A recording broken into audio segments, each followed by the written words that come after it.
The space station bustled with activity as ships from across the galaxy arrived for the Galactic Congress. Dr. Olivia Wright stood at the large window, watching the alien vessels dock. Each one looked more advanced than the last. Some glowed, with strange energies. Others seemed to phase in and out of reality. All of them made Earth ships look like toys. Olivia sighed. 15 years since first contact, and humans were still treated like children at the adults' table. She adjusted her blue uniform, straightening the silver Earth insignia on her chest. The aliens might look down on humans, but she would carry herself with pride. "Bad news, I'm afraid," said a deep voice behind her. Olivia turned to see Commander John Miller approaching. His usually confident stride was hesitant, his expression grim. "They rejected our petition again?" Olivia asked. Though she already knew the answer, John nodded. The Zolaxian representative actually laughed when he cast his vote. Said Earth should focus on mastering basic warp technology before trying to understand, and I quote, "real space travel." Olivia's cheeks burned. The Zolaxians were among the oldest spacefaring races with technology that seemed like magic to humans. Their blue-skinned diplomats rarely bothered to hide their contempt for Earth. Did Ambassador Wilson say anything? He reminded them that Earth has made remarkable progress in just 15 years. The Arctarians seemed impressed, at least. "The Arctarians are impressed by shiny objects," Olivia muttered. "They don't have voting power on the Defense Council." A group of tall, insect-like aliens walked past, their multiple eyes turning briefly toward the humans before they chittered among themselves in obvious amusement. "I'm getting tired of being the galaxy's joke, John." "It won't be forever," he said, lowering his voice. "Any word from Kate?" Olivia checked her communication device, making sure no alien scanning technology could intercept it. Earth scientists had developed secure systems that even the advanced races couldn't easily crack, one of the few advantages humans had. Nothing yet, but the final test was scheduled for today. Deep beneath the Rocky Mountains on Earth, far from prying alien sensors, Project Tesseract was humanity's best-kept secret. While officially complying with galactic technology sharing agreements, Earth had quietly pursued research into theoretical areas the older races had abandoned. "Commander Miller, Dr. Wright," called a high-pitched voice. A small green alien with large eyes approached them. "The Galactic Commerce Committee meeting begins in 10 minutes. Your presence is requested, though I'm not sure why." The alien's translator didn't quite hide the dismissive tone. "Thank you, Representative Clicks." "We'll be right there," John replied with forced politeness. As the alien waddled away, Olivia whispered, "Commerce Committee? We weren't scheduled for that meeting." "They probably want us to approve some new trade restriction on Earth goods," John said. "Or explain why our mining colonies on Mars aren't meeting quotas." Olivia's device vibrated gently against her wrist. She glanced down and felt her heart jump. The message from Kate Summers was brief. "It works. Tesseract is ready for demonstration." Olivia quickly showed John the message before deleting it. "We should postpone the commerce meeting," he suggested, eyes wide. "No," Olivia said firmly. "We maintain normal operations. Any change in routine might alert them. The Zolaxians have spies everywhere." They walked through the curved hallways of the station. Aliens of every description moved around them, some floating, others rolling, many walking on various numbers of legs. Most ignored the humans completely. Inside the Commerce Committee chamber, representatives from 20 different species sat in a semicircle. The human seats were smaller than the others and positioned lowest in the arrangement. "Ah, the Earth. Representatives have arrived," announced the chairperson, a tall, gray-skinned being with 4 arms. "We were just discussing the unfortunate performance of your mineral exports." "We're working to improve production," John began, but was interrupted by a blue-skinned Zolaxian. Perhaps if humans used proper mining technology instead of their primitive methods, they would meet their quotas, the Zolaxian said. Several aliens made sounds that translated as laughter. Olivia stepped forward. "We appreciate the concern of the committee. Earth is still adapting to galactic standards. However, We have some new developments that may interest everyone soon. The Zolaxian's eyes narrowed. What developments? All technology must be registered with the Galactic Patent Office. Of course, Olivia smiled pleasantly. We're simply improving our existing systems. Nothing that requires registration. Throughout the 3-hour meeting, Olivia maintained her composure despite the condescending questions and comments. Inside, her mind raced with the implications of Kate's message.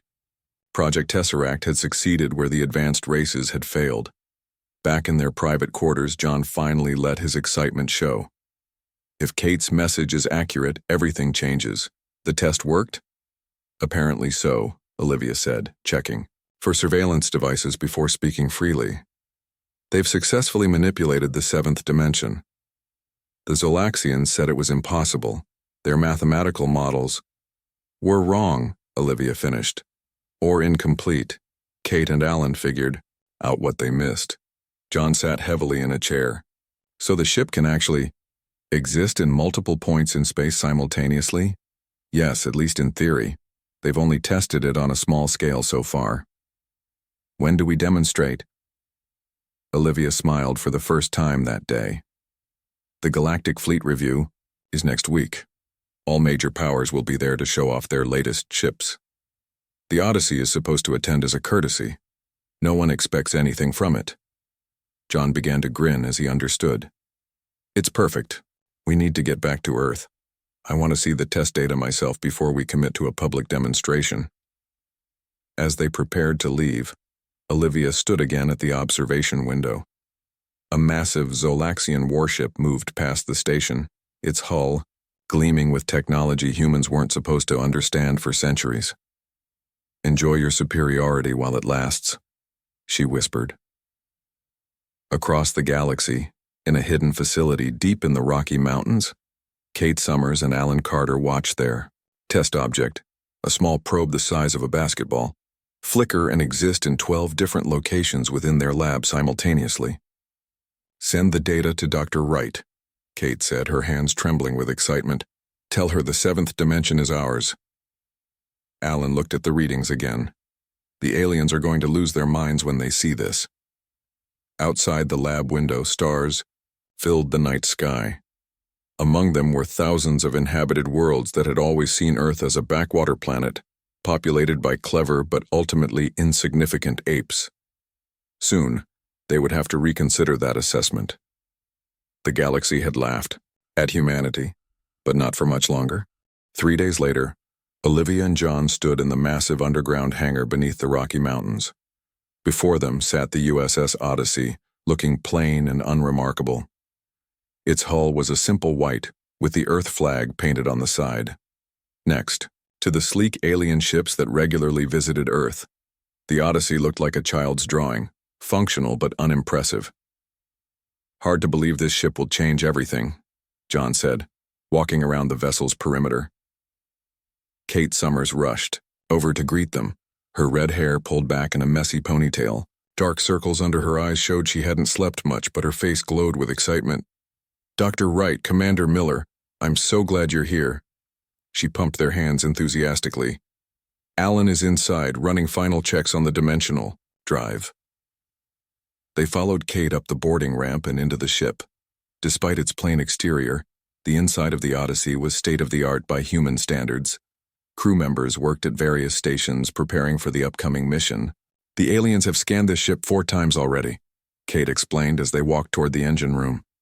They found nothing unusual because they're looking for technology they understand. Alan Carter looked up from a complex control panel when they entered. His tall frame was bent over a series of strange crystals that pulsed with soft blue light.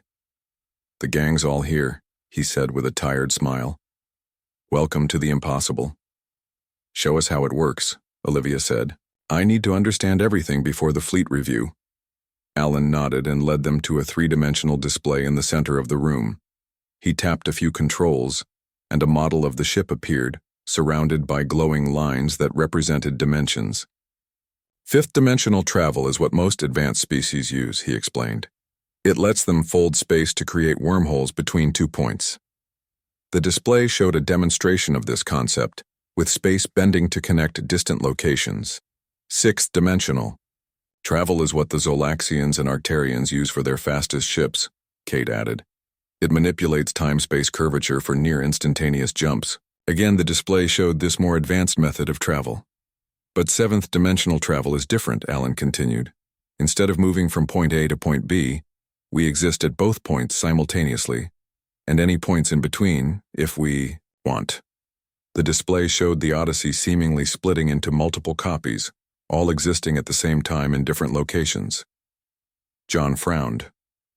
I still don't understand. How is that even possible? Think of it this way, Kate said. Imagine, you're a two-dimensional being living on a piece of paper. You can only move forward, backward, left, and right.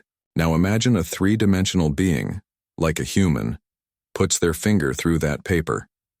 To the two-dimensional being, the finger appears as a circle that appears out of nowhere.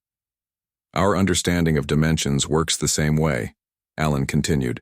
The aliens mastered the 5th and 6th dimensions, but they gave up on the 7th because their mathematical model said it was impossible. We approached it differently. And it works? Olivia asked. Truly works? Kate smiled and touched a control panel. In a small chamber behind glass, a metal sphere flickered and suddenly existed in 5 different positions simultaneously. Then it returned to a single form. It works, she confirmed. We've tested it with unmanned probes up to 1,000 kilometers. The Odyssey will be the first ship-scale test. Captain Greg Nelson joined them, his broad shoulders filling the doorway. My crew is ready, Dr. Wright. We've been training with simulations for months. Olivia took a deep breath. The fleet review is in 4 days. Every major galactic power will be there, showing off their best technology.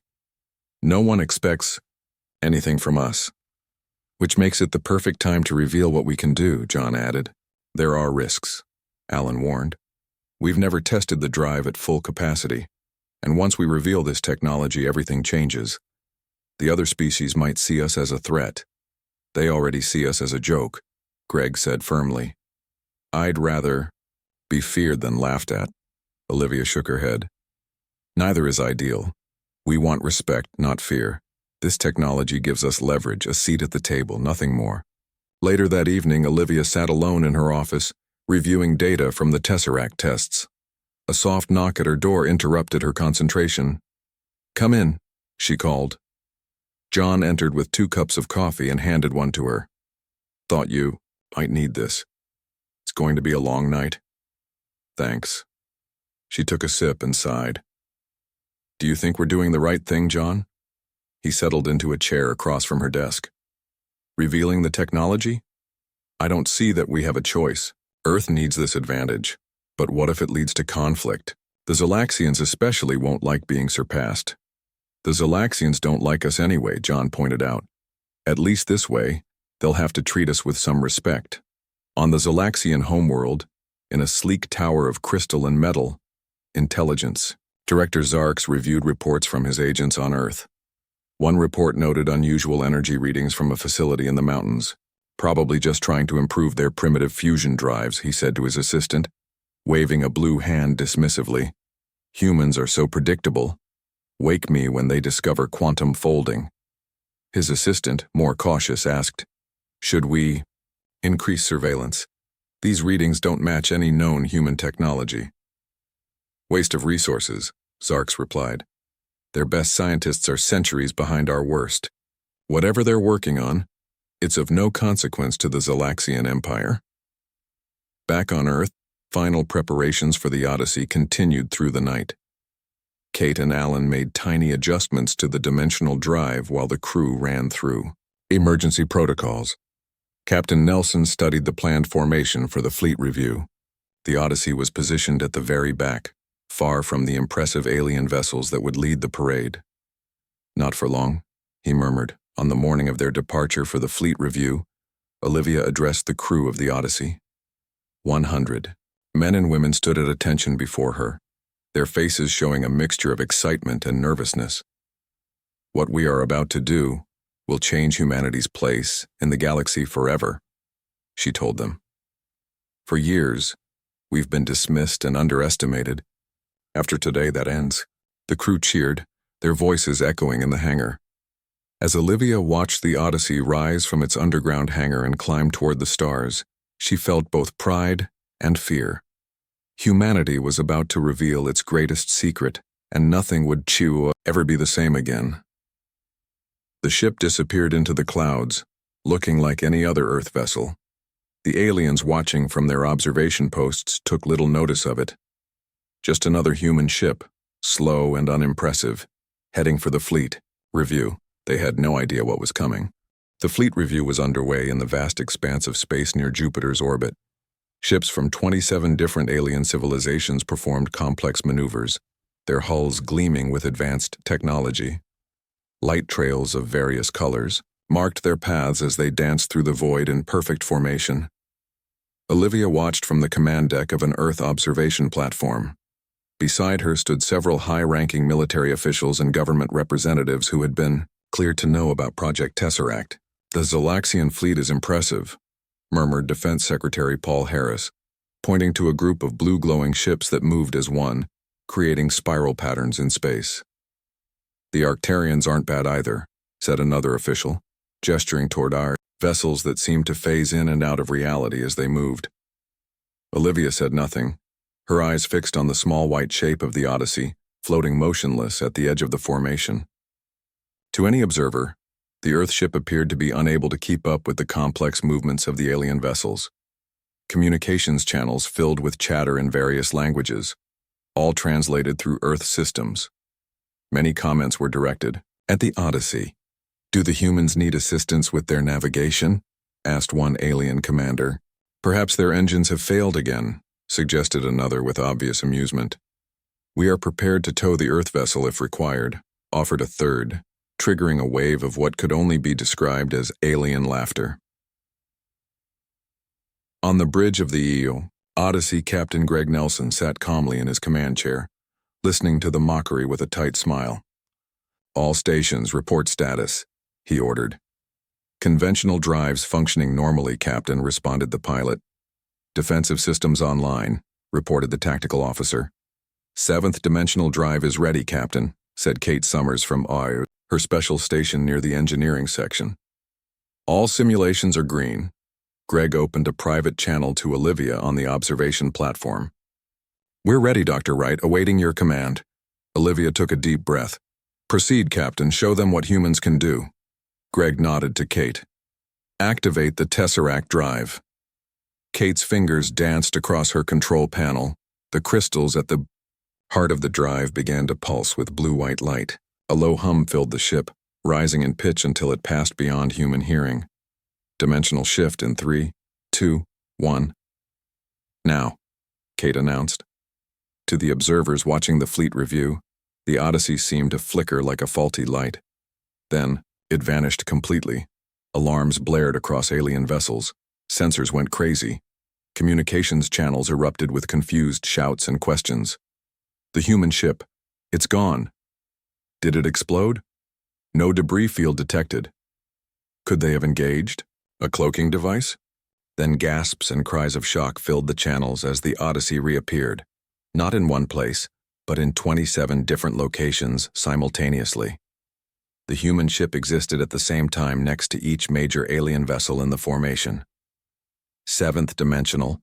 "Shift successful," Kate reported, her voice steady despite the historic moment. "Ship integrity at 100%, all systems functioning normally." On the observation platform, the Earth officials broke into spontaneous applause. Olivia allowed herself a small smile of satisfaction. "By the eternal void," whispered Secretary Harris. "They actually did it." The alien vessels broke formation, some retreating from the suddenly multiplied Earth ship, others moving closer to investigate. Sensors across the fleet focused on the Odyssey, trying to understand what they were seeing. "Captain, we're being scanned by multiple ships," reported the Odyssey's sensor officer. "Let them look," Greg replied. "They won't understand what they're seeing." He opened a channel to all vessels.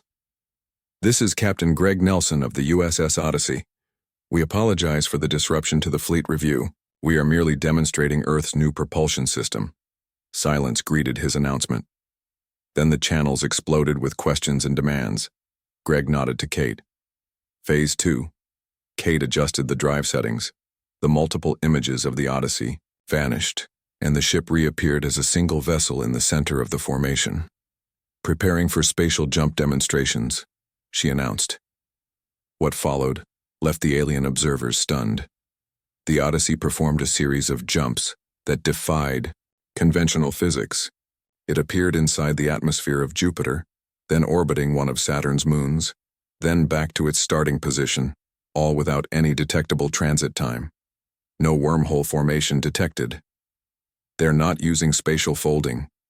This violates all known laws of physics. The Zolaxian flagship moved closer to the Odyssey, its weapons systems coming online in what could have been perceived as a threatening gesture. Zolaxian vessel is powering weapons, Captain, reported the tactical officer. Maintain position, Greg ordered calmly. They're just scared and trying to intimidate us.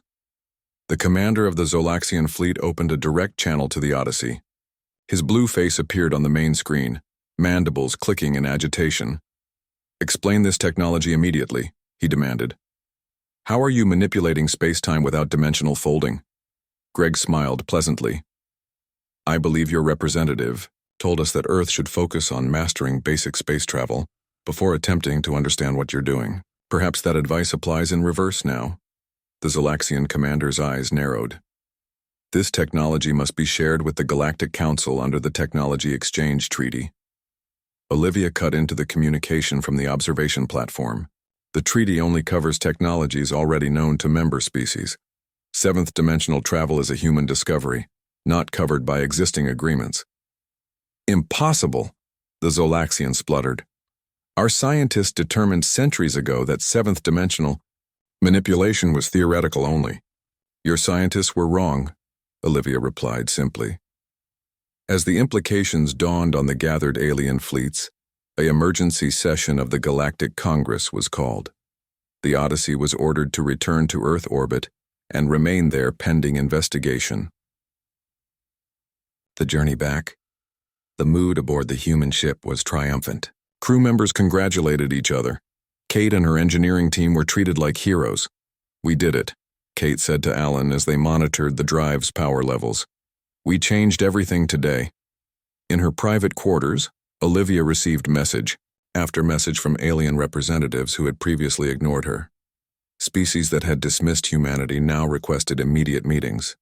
The Arcturian High Council offered a direct alliance. Even the normally aloof Vex Collective expressed interest in diplomatic relations. John Miller joined her, bringing a bottle of champagne and 2 glasses. To the end of being the galaxy's joke, he said, pouring the bubbly liquid. Olivia took a glass but looked thoughtful. This is just the beginning, John. We've changed the balance of power overnight. Some species will see us as a threat now, better than being seen as pets, he replied. As the Odyssey approached Earth, news of its achievement spread across the planet. Crowds gathered to watch the sky, even though the ship was too distant to see. Humanity stood taller, knowing they had earned a place among the stars not through charity, but through their own ingenuity. The galaxy had stopped laughing. The weeks following the fleet review changed Earth's status in the galaxy completely. The main hall of the United Nations building in New York now hosted representatives from 32 alien species, all eager to speak with human leaders. The same aliens who had ignored humans at previous gatherings now waited patiently for their turn to meet with Earth officials. Dr. Olivia Wright led the negotiation team, carefully selecting which details about the 7th-dimensional drive to share and which to keep secret. She sat at a large round table across from a group of Zolaxian diplomats. Their blue skin seemed paler than usual, their normally confident posture slightly hunched. We have reviewed the data from the fleet review, said the lead Zolaxian, his voice translated smoothly through the communication devices. Our scientists remain puzzled by your achievement. I understand, Olivia replied calmly. We've been studying your scientific archives for years. You abandoned research into the 7th dimension centuries ago because your mathematical models said it was impossible. You never considered that your models might be wrong. The Zolaxian's 4 eyes blinked rapidly, a sign of irritation. The Zalaxian Empire wishes to propose a military alliance with Earth. Our combined fleets would ensure stability in this sector of the galaxy. Olivia kept her expression neutral, though inside she felt a surge of satisfaction. Just 3 months ago, these same diplomats had laughed at the idea of Earth joining the Galactic Defense Council. "We'll consider your proposal along with the others," she said. "The Arctarians and the Vex Collective have made similar offers." In another meeting room, Commander John Miller oversaw security as various alien representatives came and went. Several attempted to gain access to restricted areas of the building, and intelligence reports indicated that at least 3 species had attempted to send covert operatives to the Rocky Mountain facility. "They've tried hacking our systems 12 times in the past week," reported Security Chief Frank Rogers. "The Zalaxians twice, the Arctarians once, and some species we don't even recognize the rest. Increase cyber defenses," John ordered. "And double the guard at all research facilities. Some of these species might try more direct methods of acquiring our technology." That night, as Olivia reviewed the day's meetings in her office, her communication device chimed with an urgent message. An assassination attempt against Kate Summers had been thwarted. 3 alien operatives had been captured trying to enter her apartment. Olivia immediately called John. "We need to move all key Tesseract personnel to secure locations. Now." "Already on it," John replied. "Kate and Alan are being relocated to the underwater base. Who do you think was behind it?" "Hard to say. Could be any of them. They all want what we have." John's voice turned serious. "Maybe we should consider sharing some of the technology, enough to satisfy them without giving away the core secrets." "That's not my decision to make," Olivia said. "The president has called a special session tomorrow to discuss our options." The next morning in the White House Situation Room, President Laura Bennett met with her top advisors, military leaders, and the Tesseract science team. The room was secured against any possible surveillance, alien or otherwise. "For the first time, we're negotiating from a position of strength," President Bennett told the gathered officials. "But we need to be careful. We've seen how the stronger species treat the weaker ones in this galaxy. We can't become what we've feared." "The Zalaxians are pushing hardest for a military alliance," Olivia reported. "They've even offered to share their 6th-dimensional technology as a sign of good faith. A week ago, they wouldn't even acknowledge we existed," John added. "Now they want to be our best friends." Alan Carter, who had been quiet until now, spoke up. "Madam President, there's something else you should know. The principles behind the 7th-dimensional drive can be applied to other fields. Energy production, medicine, communications. We've only scratched the surface of what's possible." Kate nodded in agreement. "We could solve Earth's energy crisis within a year. The medical applications alone could extend human lifespans by decades." President Bennett looked thoughtful. "So we're not just talking about space travel. We're talking about a technological revolution." "Yes, ma'am," Alan confirmed. "But if we share the core technology with the aliens, we lose that advantage. They'll develop those applications faster than we can." The room fell silent as everyone considered the implications. "What do we know about these species?" the president finally asked. "Really know about them? We've been part of the galactic community for 15 years, but they've kept us at arm's length. Now we're supposed to trust them as allies?" "The Arctarians seem the most genuine," Olivia offered. "They've always been more open to cultural exchange than the others." "The Zalaxians can't be trusted," John said firmly. "Their empire has a history of absorbing allied species and stripping them of resources." President Bennett stood and walked to the window, looking out at the Washington Monument in the distance. "Here's what we're going to do," she announced, turning back to face the room. "First, we secure our people and our technology. No sharing of core secrets with anyone. Second, we accept the invitation to join the Galactic Council, but only as full voting members, not observers. Third, we begin developing the civilian applications Alan mentioned immediately." She paused, making eye contact with each person in the room. "And fourth, we make it clear to everyone that while Earth wants peace, we now have the means to defend ourselves if threatened. The days of being pushed around are over." As the meeting ended, Kate pulled Olivia aside. "There's something else. The drive is evolving." "What do you mean, evolving?" Olivia asked, concerned. "The crystal matrix at the core of the system is changing, adapting. It's become more efficient with each use, which shouldn't be possible according to our original design." Olivia frowned. "Is it dangerous?" "No, it's actually improving performance. But it means we don't fully understand our own technology yet. As Earth's leaders navigated this new political landscape, ordinary humans around the world celebrated their planet's new status. News channels showed footage of the Odyssey's demonstration, on repeat. Children played with toys modeled after the famous ship. Scientists across the globe studied the limited information released about 7th-dimensional physics, sparking a renaissance in theoretical research. For the first time in human history, Earth's future among the stars seemed bright. But in the Yadoriji darkness between worlds, ancient species watched with growing concern as the young race that had surprised them all continued to develop at an alarming rate. The game had changed, and no one knew what the new rules were yet. 6 months after the Odyssey's historic demonstration, Earth had changed dramatically. Cities glowed with new energy sources based on 7th-dimensional technology. Hospitals reported medical breakthroughs that seemed like miracles. The global economy boomed as new industries emerged overnight. In Earth orbit, the USS Pioneer prepared for its maiden voyage.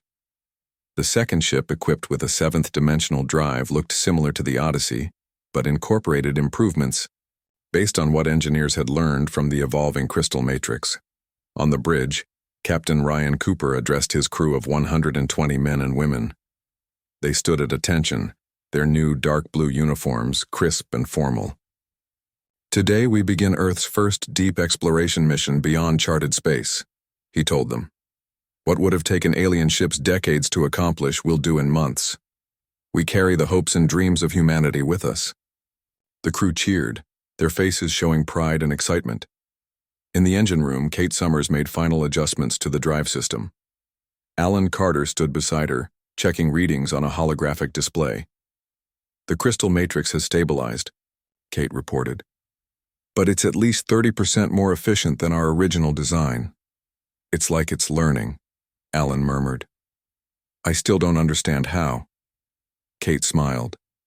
"Maybe understanding will be the next breakthrough. We once thought 7th-dimensional travel was impossible, remember?" On Earth, Olivia Wright stood in the newly constructed Galactic Congress Chamber in Geneva. Representatives from over 40 alien species filled the room. Earth, once an afterthought in galactic politics, now held a central position in the chamber, equal to the oldest spacefaring races. "The Dimensional Research Initiative proposal has been submitted for consideration," announced the chairperson, a tall being from a neutral species. "Earth has proposed a multi-species scientific collaboration to explore the implications of 7th-dimensional physics." Olivia stepped forward to address the assembly. "We've proven that when one species declares something impossible, they may simply lack perspective. Imagine what we might discover together." The chamber buzzed with discussion. Some species supported the initiative enthusiastically. Others remained suspicious of human motives. The Zolaxians, in particular, seemed torn between fear of human advancement and desire for the new technology. "How do we know you haven't withheld crucial discoveries?" asked the Zolaxian representative. "The same way we know you haven't withheld 6th-dimensional secrets from us for years," Olivia replied smoothly. "Trust has to start somewhere. We're offering a beginning." After much debate, the initiative was approved. Scientists from 17 species would work together to explore the frontiers of dimensional physics. Commander John Miller, now promoted to admiral, watched the proceedings with mixed feelings. Earth had gained respect but also new dangers. 3 minor skirmishes had already occurred when fringe groups tried to steal human technology. The balance of power in the galaxy had shifted, creating both opportunities and risks. "Admiral Miller," called a voice. John turned to see Dr. Wright approaching. "The Pioneer is ready for launch," she told him. "President Bennett would like us to observe from her office." In the White House, they joined the president and other officials to watch the historic moment on large screens. "Pioneer, you are cleared for departure," came the announcement from Mission Control. On the screen, the sleek ship rose gracefully from its dock. Unlike the Odyssey's first mission, alien observers now watched with respect rather than amusement. "Conventional. Drives operating normally," reported Captain Cooper's voice. "Preparing for dimensional shift." The ship accelerated to the edge of the solar system in minutes, moving faster than any Earth vessel before the Tesseract project. 7th-Dimensional drive activating now. Everyone watching held their breath. The Pioneer seemed to shimmer slightly, then vanished. "Dimensional shift successful," came Cooper's voice, now transmitting from near Alpha Centauri, over 4 light-years away. "We are exactly at the planned coordinates. Drive performance exceeding expectations." Cheers erupted in the White House and at Mission Control. Earth had officially entered a new era of space exploration. "They'll reach the edge of mapped space in just 3 days, Alan said, amazed at his own creation's capabilities. President Bennett turned to Olivia. "What do you think they'll find out there?" "I don't know," Olivia admitted. "But for the first time, we'll be the ones making the discoveries, not just reading about them in alien archives." As the celebration continued, Kate slipped away to a quiet room. She connected to a secure communication channel with the Pioneer's engineering section. "How's the Matrix behaving?" she asked her colleague aboard the ship. "Something strange, Dr. Summers. When we made the jump, the efficiency spiked again, and there was a pattern in the energy fluctuations. Almost like, well, this sounds crazy, but it was almost like language." Kate felt a chill run down her spine. "Record everything. Don't mention this to anyone else yet." She disconnected and stood, quietly, considering the implications. The crystal matrix wasn't just evolving, it was trying to communicate. But with whom? Or what? That evening, as Earth celebrated its new place in the galaxy, Olivia stood on the balcony of her apartment, looking up at the stars. So many of them now had names she recognized. Worlds humans could visit as equals, not as curiosities or afterthoughts. John joined her, handing her a glass of wine. "To the future," he said. "To humanity's future among the stars." She agreed. Across the city, in a secure lab, Alan and Kate worked late into the night studying the latest data from the Pioneer. The patterns in the crystal matrix's energy signatures grew more complex with each passing hour. "It's definitely trying to communicate," Alan whispered. "But what is it saying?" Kate straightened suddenly, her eyes wide. I think it's trying to show us the 8th dimension. The galaxy that had once laughed at humanity now watched with a mixture of respect, fear, and curiosity. Earth ships traveled routes no others could follow. Earth scientists solved problems others considered unsolvable. And somewhere in the vast unknown beyond charted space, the Pioneer continued its journey, carrying humans to places no Earth person had ever been, while inside its engine room, the crystal heart of its drive pulsed with secrets even its creators were only beginning to understand. The journey had just begun,